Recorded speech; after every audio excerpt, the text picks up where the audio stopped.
In July 1863, just days after the Union's victory at Gettysburg, New York City erupted in one of the most violent and destructive riots in American history.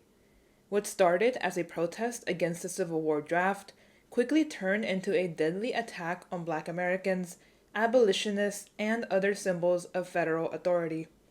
The draft riots exposed racial and class tensions in New York City, challenging the idea that the Civil War was simply a fight for a general idea of freedom in which the North was entirely against slavery and the South for it. This video will explore the context and the happenings of the draft riots of 1863. The American Civil War began on April 12, 1861, when Confederate forces attacked Fort Sumter in South Carolina. The war was fought between the Union, the North, and the Confederacy, the South, which had seceded from the United States after the election of Abraham Lincoln in 1860.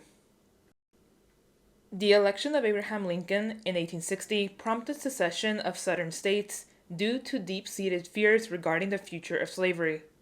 Lincoln, representing the Republican Party, opposed the expansion of slavery into new United States territories, which Southern states perceived as a direct threat to their economic and social systems reliant on enslaved labor.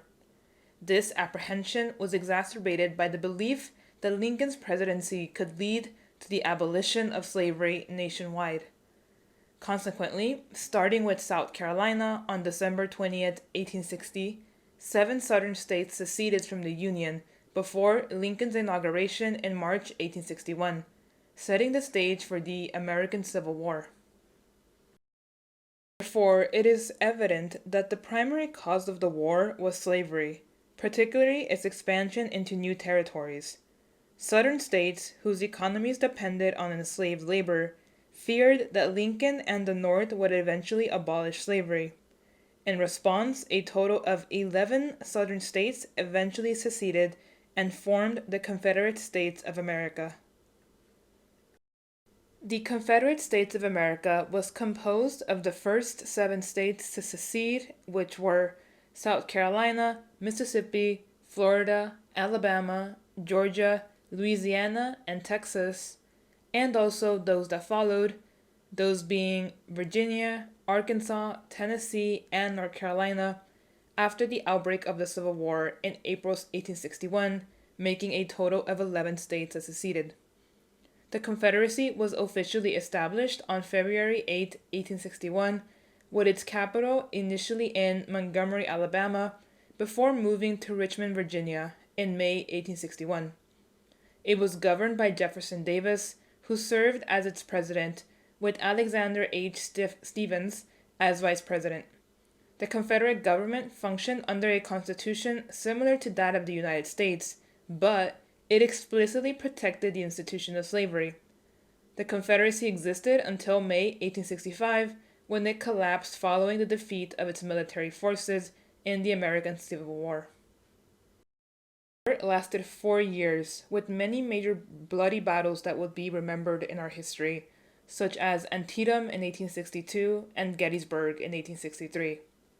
The Union, under its main general Ulysses S. Grant, ultimately defeated the Confederacy, which was led by Robert E. Lee. The war ended on April 9, 1865, when Lee surrendered at Appomattox Courthouse. Shortly after, Lincoln was assassinated. Although Lincoln was assassinated after the end of the Civil War, he was pivotal in the process of ending slavery during the Civil War. This unfolded in various stages. First, President Abraham Lincoln's efforts to weaken the Confederacy. On January 1st, 1863, he issued the Emancipation Proclamation, which declared enslaved people in Confederate-controlled territories to be free. However, it did not immediately free all enslaved people, as it did not apply to border states that remained in the Union or areas already under Union control, mainly because he did not want to antagonize those states. The proclamation shifted the war's purpose, making abolition a central goal alongside preserving the Union, and encouraged enslaved people from the South to flee to the North and join the Union Army. As Union forces advanced, more enslaved people gained their freedom as they were liberated.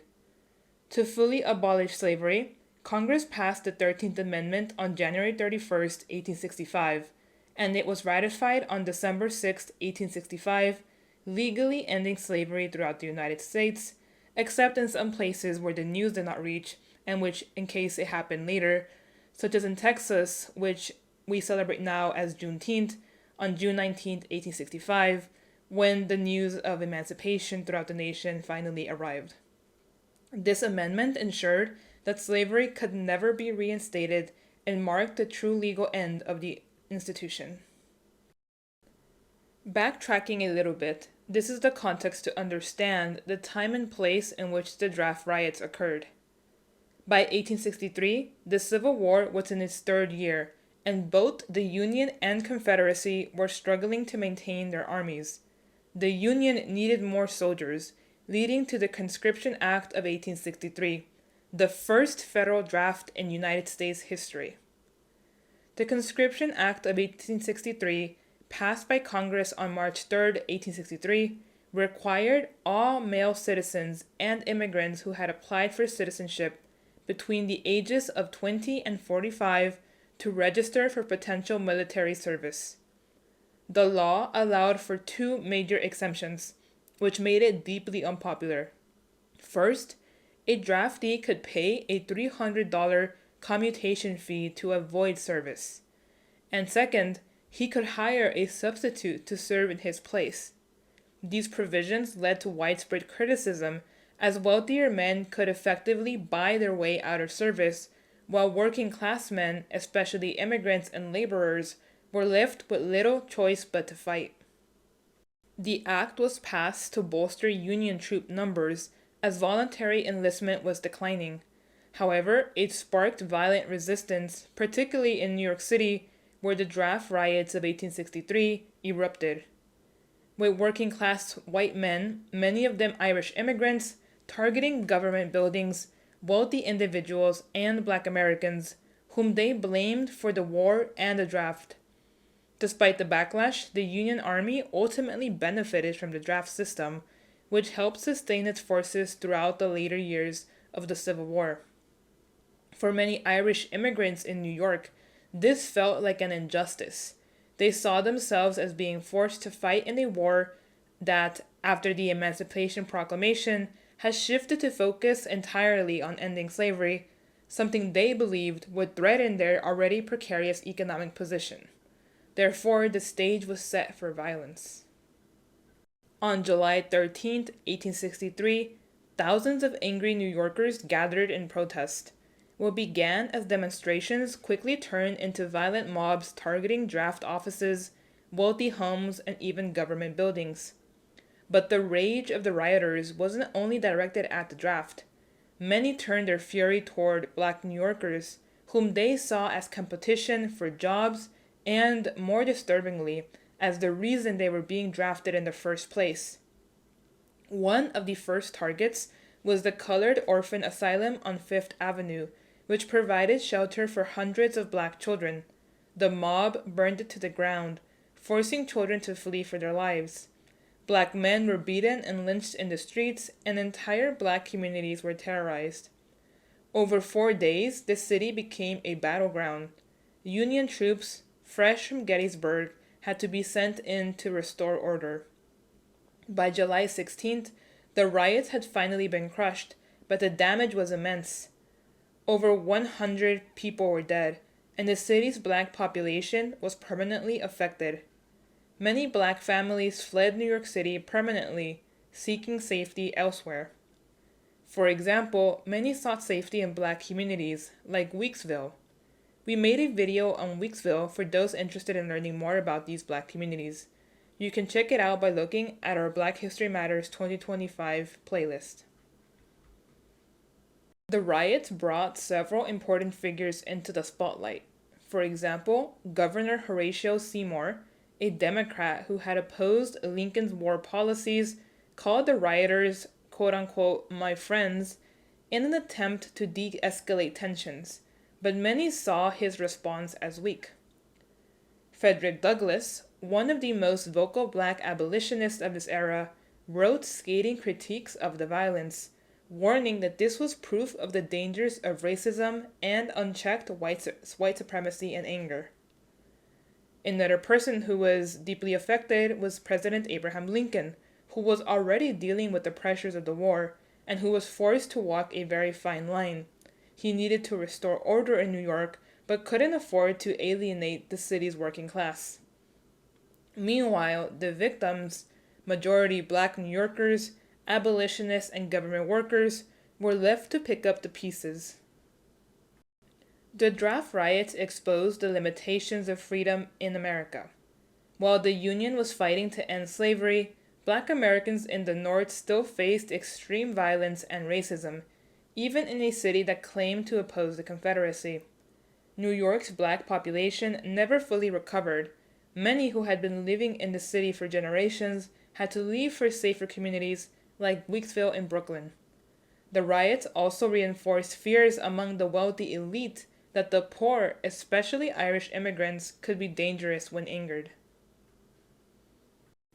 And although Lincoln did not end the draft, the riots did lead to reforms that made it slightly more equitable. One significant change was the reduction in reliance on conscription by offering better incentives for voluntary enlistment. The government increased bounties for enlisting soldiers, making it more attractive for working class men to join willingly rather than be forced into service. Additionally, local governments and communities often pooled money to cover the commutation fees for poorer draftees, ensuring that financial means were less of a determining factor in whether someone had to fight. While the $300 commutation fee remained in place at this time, it became less of an issue because of the growing availability of substitutes and recruitment incentives. Moreover, as the war progressed, the Union increasingly relied on black soldiers, particularly after the Emancipation Proclamation allowed for the recruitment of formerly enslaved men, broadening the pool of available troops. By 1864, black regiments, many of which were part of the United States Colored Troops, reinforced Union troops, which further reduced the overall need for mass conscription. We also have a video in this series on the Black Regiment and the Battle of Rhode Island, which speaks more to the important role of black troops in the Civil War.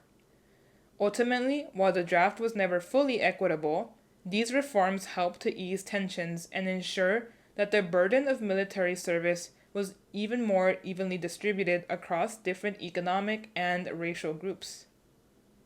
The draft riots of 1863 were more than just a reaction to the Civil War draft. They were a violent reminder of how race, class, and economic hardship intersected in American society. They reveal the deep entrenchment of racism, not just in the South but throughout the entire United States. While the Civil War is often framed as a struggle between a pro-slavery South and an abolitionist North, the riots expose a more complex reality, one where white working-class Northerners, many of them Irish immigrants, valiantly resisted the ideas of fighting a war that would result in black emancipation. The rioters' anger was not just about the draft, but also about the perception that newly free black Americans would become economic competitors, highlighting how racism was deeply tied to labor and class tensions. The riots also underscore the limitations of Northern support for abolition. While many in the Union opposed slavery, they did not necessarily support racial equality. Their brutal attacks on black communities, including the lynching of innocent civilians and the destructions of homes and businesses, illustrate how systemic racism was present even in states that were nominally quote-unquote free. The fact that black men were ineligible for the draft but still targeted by mobs reveals the contradictions of Northern society. Black Americans were often deemed unworthy of citizenship but were still scapegoated for a societal grievance. Ultimately, the draft riots served as a reminder that racism was not confined to the plantation fields of the South. It was a national problem. Even as the war was being fought over slavery, many in the North remained committed to white supremacy. Thank Thank you for joining us for this episode of Black History Matters 2025. Be sure to check out our upcoming videos as we continue to explore overlooked stories from Black American history. The next video will be available on Wednesday, February 26th on our YouTube channel. If you'd like to leave any feedback on this particular video or the program, the link on your screen will take you to a survey where you can leave this feedback. It is also available in the video description. You're also more than welcome to contact the National Abolition Hall of Fame and Museum at the contact info on your screen, or to leave a comment in the comment section below. Thank you.